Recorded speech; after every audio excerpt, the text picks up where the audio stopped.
Végül George már csak egyetlen dologtól félt. És a halál fájni fog majd? Nem fog érezni fájdalmat. És mi fog majd történni? Hogyha tudnám, akkor könnyebb lenne elfogadni. Nos, egyre nehezebben lesz majd képes lélegezni. De nem úgy, hogy zihálni fog, hanem kezd elálmosodni.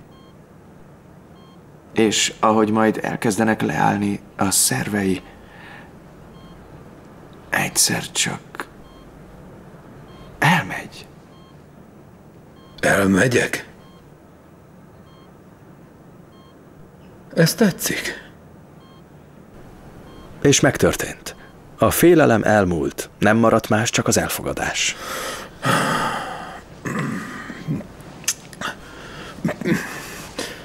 Nem.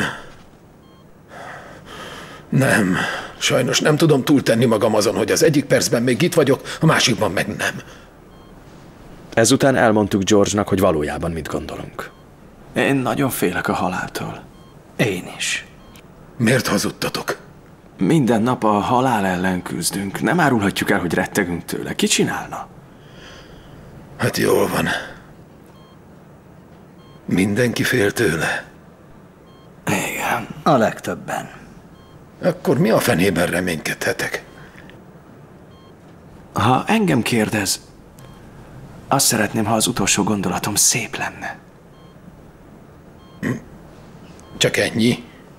Csak ennyi. Azt hitted, ez bölcs? Hát ez nem volt az. Bocsi. Itt haldoklom, és te csak ezzel tudsz előállni? A következő néhány órát George-al töltöttük. Csak beszélgettünk és beszélgettünk. Amikor Törkkel főiskolára jártunk, szobatársak voltunk.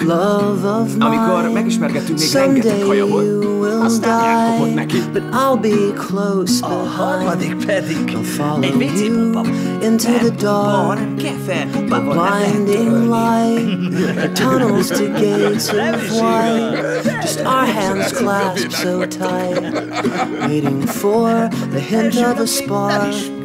If heaven and hell decide that they both are satisfied, illuminate the nose srácok, kicsit elfáradtam. Jól van, pihenjen egyet. Itt lesztek, amikor felébredek? Persze. Hé, srácok! Az a sör nagyon jó volt. George nem ébredt fel többé, és az a sok beszélgetés sem tette könnyebbé a halálát. Legalábbis számunkra nem. Lehet, hogy a végén tényleg csak abban reménykedhetsz majd, hogy az utolsó gondolatod szép lesz.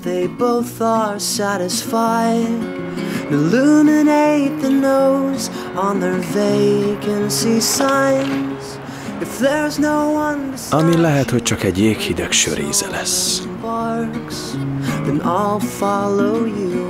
Igaza volt. Finom a sör. Nem tudom. Én nem szeretem. Viszlát, George! If there's no one beside you when your soul embarks, then I'll follow you into the dark.